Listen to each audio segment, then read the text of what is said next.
Alors après cette prestation très énergique, je vais vous parler du scepticisme de l'histoire. Alors prenez vos copies doubles. Attention. Alors j'ai 5 pages. Alors j'ai écrit hier, entre minuit et tout du matin. Enfin j'ai fini plutôt les gars. J'ai fini un peu plus tôt. Bon alors j'ai pas grand chose à vous dire. Voilà. Bon, déjà dans le titre il y a histoire, ça va vous plaire. Et il y a scepticisme. Alors je vais d'abord préciser que moi je ne suis pas du tout historien. Je suis biologiste. Comme le mec qui a inventé le mot même, d'ailleurs, c'est un biologiste. Voilà, c'était du pour rien. C'est Richard Dawkins. Et moi, je vais vous présenter un regard de non-historien sur les scepticismes, mais un regard de sceptique. Voilà, c'est toujours ça. Donc j'espère que ça sera intéressant. Alors, donc je vais lire beaucoup mes fiches. Donc du coup, je ne vais pas du tout vous regarder, parce que je ne suis pas du tout poli. Donc alors... Le scepticisme, c'est quoi? C'est de la doctrine philosophique selon laquelle la pensée humaine ne peut déterminer une vérité avec certitude. C'est bon pour tout le monde? Je suis pas sûr, mais voilà. C'est drôle. Vous voulez à ce garçon un cookie? Donc, c'est le du grec skeptikos, ce qui veut dire? Ouais, on peut savoir, c'est possible. Qui veut dire qui examine. Voilà. Et donc c'est une idée qui était formellement exprimée par Pyrrhon d'Hélice, D', d'Hélice, Pyrrhon d'Hélice, au IVe siècle avant Jésus-Christ, avant notre ère, et qui a été reprise après sous différentes formes par plusieurs philosophes, notamment Arcisilas, la Troisième Académie, on s'en fout. Hein. Donc le scepticisme trouve sa source, en tout cas ses arguments fondamentaux. On m'écoute pas là-bas du tout. Je vous emmerde, c'est ça? Non mais je vais faire ça très vite. Vous allez voir, en plus, si vous écoutez, ça va être drôle. Voilà. Ou pas, restez sceptique. Donc, la source, en tout cas, les arguments fondamentaux du scepticisme, c'est le constat qu'on peut tous faire que... j'ai de l'ombre sans effet, je ne vois plus rien. Que nos sens peuvent nous tromper. On a tous été sujets à des illusions, à des hallucinations, à des rêves, à des méprises. Et donc, on sait très bien que c'est là parce qu'on voit quelque chose que c'est réel. Et parce qu'on doit douter de nos perceptions, on ne peut pas être sûr de ce qu'on voit. Et donc, on doit douter de ce que nos sens nous donnent à percevoir. Qu'est-ce qui se passe? Il y a des commentaires? Vous irez me voir à la fin du cours. Voilà. Donc, du coup, les sceptiques ont inventé le principe de la suspension du jugement. Époqué, en grec ou en latin. Vous irez demander à Montezuma de la chaîne Linguisticae qui vous dira ça mieux que moi. Parce que moi, je m'en tape. Alors, en fait, c'est une sorte d'agnosticisme sur les faits. C'est-à-dire que pour les sceptiques, il vaut mieux s'estimer ignorant plutôt qu'accepter une connaissance qui n'est pas certaine. Donc, le problème, c'est que gouvernement, ça permet d'être ignorant totalement, ce qui n'est pas un avantage tout le temps. Donc, je vous rappelle que ça, c'est une idée qui est née à une époque où on ignorait quasiment tout sur la chimie, la physique, la biologie, sur la manière dont fonctionne la matière, dont gravitent les planètes. Donc, en gros, on ne savait pas grand-chose. Mais pourtant, certaines personnes imaginaient qu'elles savaient tout, déjà. Hein, et ça continue un peu, d'ailleurs. Alors, ce qui est crucial, me semble-t-il, de se rappeler, c'est que le scepticisme est une pensée qui, par essence, est antidogmatique. Parce qu'on n'accepte aucune connaissance absolue. Ok? Donc, c'est le truc important à retenir ce soir, c'est ça. Hein, c'est que le scepticisme... Bon, alors, il est pas tard du tout, il fait pas froid, et on n'est pas fatigué. Hein? On n'est pas fatigué, voilà. Donc, aucune vérité n'est tenue pour certaines de manière absolue, ce qui empêche, en théorie, toute espèce d'affirmation péremptoire sur l'univers et surtout sur la volonté des dieux. Quand on est sceptique, on n'accepte pas. Quelqu'un nous dit, voilà, c'est ce que veut Dieu. Et ça fait chier pas mal de monde, à un moment donné. Je ne sais pas qui vous êtes, je ne sais pas. Et personne ne sait qui vous êtes. Voilà. Donc, l'idée de révélation divine. Il m'a fait rire. Ah, c'est bête. Voilà, donc on s'en fout. Ça, c'est mieux. Donc, pour dire que voilà, c'est l'école du doute, et que l'école du doute, là, on voudrait avoir de la certitude, voire de la foi, ça fait un petit peu suer. Donc, les sceptiques ont toujours été des gens insupportables. La preuve ce soir, je suis là avec une blouse et je suis totalement insupportable. J'ai entendu ça. J'ai entendu ça. Donc c'est naturellement une doctrine qui a été caricaturée. Et donc Pyrrhon d'Hélice, qui est le premier sceptique, on l'a souvent dépeint comme un handicapé de la vie, c'est-à-dire que c'est un mec qui est tellement peu sûr de ce qu'il voit qu'il fonce dans les murs. C'est un mec il faut que ses disciples le suivent dans la rue parce que sinon il tombe dans les précipices, il trébuche sur les chiens, voilà. Parce que le mec il croit rien du tout à ce qu'il voit. Voilà, donc évidemment il était un petit peu moins con que ça, faut espérer. Mais déjà Socrate, que peut-être vous connaissez. Voilà, vous êtes très cultivé. Donc il est mort un petit peu avant Pyrrhon, avait déjà lui à l'époque ruiné les prétentions des philosophes qui prétendaient connaître la vérité en leur montrant qu'en fait ils ne connaissaient rien. Et donc la phrase de Socrate, vous la connaissez, c'est qu'il a dit je sais, ce que je sais c'est que je ne sais rien. Écoute-lui, est-ce que tu peux parler ailleurs? Voilà. Non, c'est pas un débat, on débattra après. On aura le temps, on a toute la nuit pour débattre. Voilà, donc Socrate était déjà une sorte de pré-sceptique. Avant l'heure, chaude ambiance, on va faire un slow.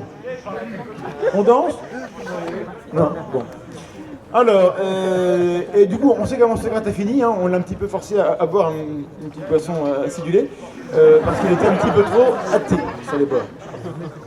Et donc, il y a une confusion à ne pas commettre très importante quand on parle de scepticisme, et en fait, tout le monde la commet. Dans l'histoire, on l'a commis et on continue à la commettre. C'est que. Qu'est-ce qu'il m'ennuie là avec mon oreille droite. Là, j'ai un truc embarrassant, avec un nuage de bruit parasite. Là, je vais me rapprocher, comme ça va vous faire peur. Voilà! Hein? On me retient, mais sinon, ça irait très mal. Donc, la confusion à ne pas commettre, c'est de penser que le scepticisme prône l'égalité des opinions. Pas parce que je sais pas que je ne sais pas ce qui se passe, que vous savez mieux que moi. Hein, en fait, si, ça peut arriver. Le mec, il sait pas tout, mais il sait mieux. L'astrophysicien qui sait pas ce qu'est un trou noir, il le sait quand même mieux que moi. Donc, nos ignorances ne se valent pas. Et donc, c'est ce qu'on appelait à l'époque l'équipolence. Donc, vous allez voir aussi Montezuma qui vous dira comment ça se prononce, qui est l'égalité des opinions. Donc, le scepticisme, c'est pas ça. Le scepticisme, mais parce que voilà. Si on dit que le scepticisme, c'est le fait que toutes les opinions se valent, ben ça c'est un dogme. Et donc ça c'est pas du tout sceptique, puisque le scepticisme c'est l'antidogmatisme. Vous voyez? C'est logique.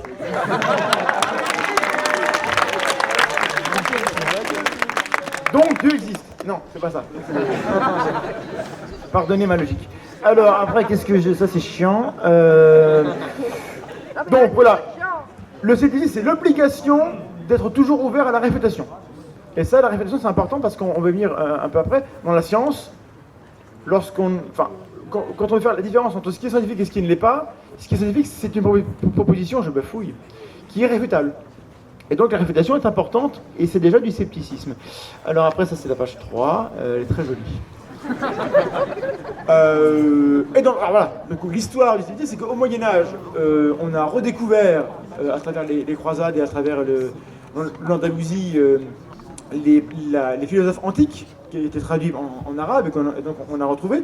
Et donc les philosophes et théologiens européens et chrétiens ont redécouvert alors Pyrrhon, Zénon, Socrate, Empédocle, Anaxagore, Démocrite, etc. Je connais des gens. Et ils se sont rendus compte que ça posait problème parce que c'est des gens qui disaient qu'il n'y avait pas de connaissance. Et s'il n'y a pas de connaissance, il n'y a pas de dogme. Parce que si on commence à douter de l'Église, il n'y a plus de dogme, il n'y a plus de révélation, il n'y a plus de Dieu, il n'y a plus rien, on fait c'est la fête. Et à l'époque, la fête, c'était pas permis.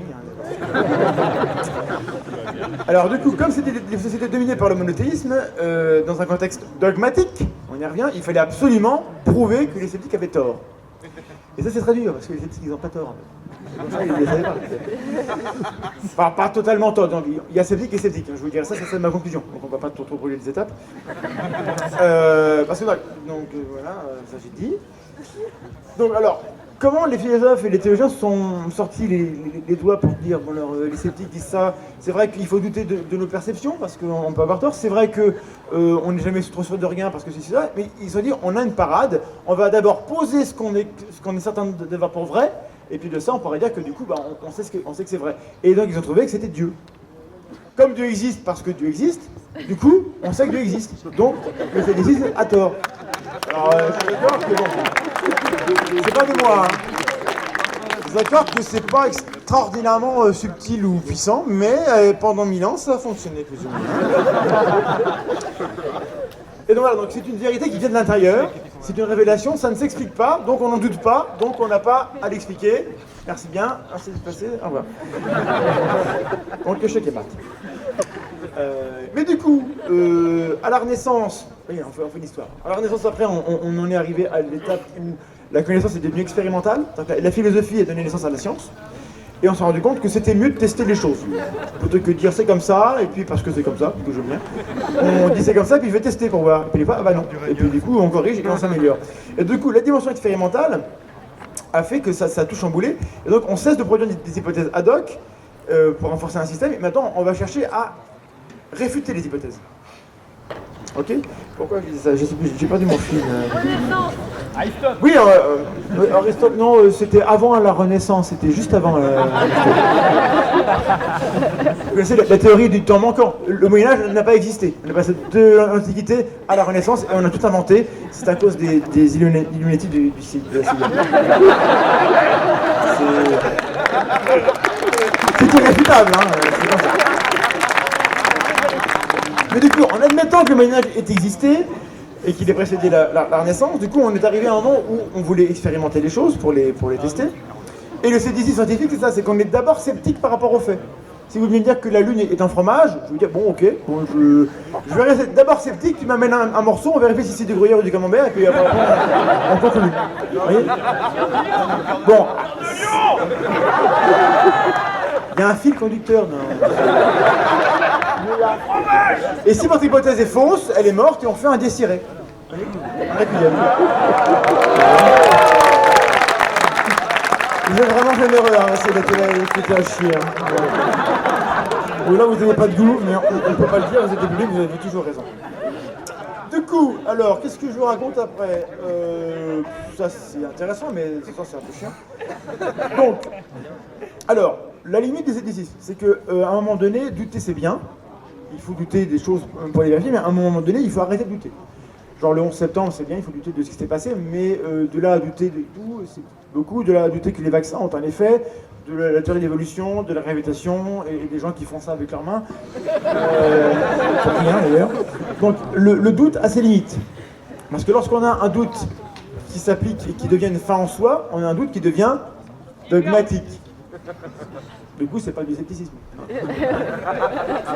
Parce que le scepticisme trop sceptique devient une négation de lui-même. C'est un peu le serpent, du coup on revient à celui des Figaro. On maîtrise tout ce soir.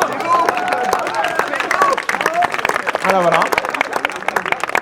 Et du coup, voilà. Et donc on a parmi nos chants contemporains, toujours dans l'histoire, mais les chants contemporains, parce que l'histoire ne s'arrête pas, et dans 1000 ans, on nous regardera comme des gens arriérés. C'est pas de chance, mais ça va être comme ça. Et donc, du coup, on a parmi nos contemporains des gens qui considèrent que la science officielle, la science des laboratoires, des gens qui ont des blouses blanches et qui ont un humour à la con, qui sont pédants, qui sont là, qui se la racontent à la lumière, sont des gens qui en fait sont totalement dogmatiques. Et que les vrais sceptiques, c'est ceux qui doutent de tout le temps. Et pour qui on ne peut jamais rien prouver, jamais. Et donc ça, vous les connaissez, c'est les conspirationnistes. Et eux estiment que c'est eux les vrais sceptiques. Et de leur point de vue, c'est vrai, parce qu'ils doutent des autres. Donc ils sont sceptiques. Sauf qu'à un moment donné, eux, ils sont certains de leur doute. Bon, non, mais c'est un peu embêtant, mais c'est comme ça. Et donc, c'est ce qu'on appelle la pensée hyper critique. Vous allez voir l'épisode 2 de La Tranche en Biais, on parlera de... C'est très bien expliqué. C'est Vlad qui parle, il parle beaucoup mieux que moi, et donc c'est très bien. Voilà. Et donc, la démarche scientifique, c'est l'usage raisonné du doute. Donc on en est arrivé là au XXe siècle, on sait qu'on doute, on sait qu'on a raison de douter, mais on sait qu'à un moment donné, il faut aussi faire la différence entre ce qui est faux, et qu'on sait qui est faux, et ce qui n'est pas prouvé qui est faux. Et donc en fait, ça va être, on va cesser de chercher une vérité absolue, on va essayer de mesurer la vraisemblance des choses. Vous voyez? Donc là on en est en train de se dire, on va produire des modèles, des théories, et puis celles qui sont fausses on les vire, et celles qui restent là, elles sont pas vraies, mais elles sont pas fausses. Du coup, on va en douter, mais on va les garder parce qu'on n'a pas mieux. Du coup, les sceptiques avaient raison, parce qu'on est sûr de rien, de manière absolue, et toutes nos connaissances sont incomplètes, et la Lune peut-être qu'il y a un peu trop mal dessus, tu vois. On ne sait pas ce qu'ont fait Aldrin et compagnie, ils sont laissés toujours. Du coup, voilà, mais on a des théories et on les améliore encore. Dernière page. voyez, je fais au mieux. Voilà, mais bon, aujourd'hui, on sait quand même beaucoup plus de choses que ce que les sceptiques savaient à l'époque. Aujourd'hui, on sait des choses, on a des instruments, donc on sait que nos sens nous trompent, mais on a des microscopes, on peut enregistrer les choses, on peut les repasser, on a des protocoles en double aveugle. Du coup, on élimine la subjectivité, donc on a quand même des gens qui ont réfléchi pour faire des protocoles quand même... ouais, enfin, on les paye pas pour rien que les gens en blouse blanche. Ce qui fait que, voilà, et puis on a les stats. Alors ça c'est une horreur, mais ça sert bien parce que on extrait le signal du bruit. Et le signal du bruit, c'est ce que vous parlez tout à l'heure, enfin il l'a pas dit, mais dans le langage, il y a du signal, il y a du bruit. Et les stats, c'est ce qui nous permet de faire la distinction entre ce qui a un vrai sens et ce qui est une illusion. Et vous irez voir des vidéos sur les pareidolie, sur les apophénies, qui sont des illusions de nos sens. En fait, on confond le bruit avec du signal, et ça donne des choses. Dans les nuages, vous n'avez que du bruit, et pourtant il y a des visages. Et ben en fait, il n'y a pas de visage, en fait, c'est une illusion. Hein. Vous savez ça quand même. Il n'y a pas de visage dans les nuages. Hein. C'est pas vrai, hein. Okay. Bon bah, il y a trop de bière dans l'assemblée, je ne sais pas. Bref, nous sommes très ignorants, mais beaucoup moins qu'avant. Ça c'était une phrase choc. Alors, après, j'ai applaudissements là.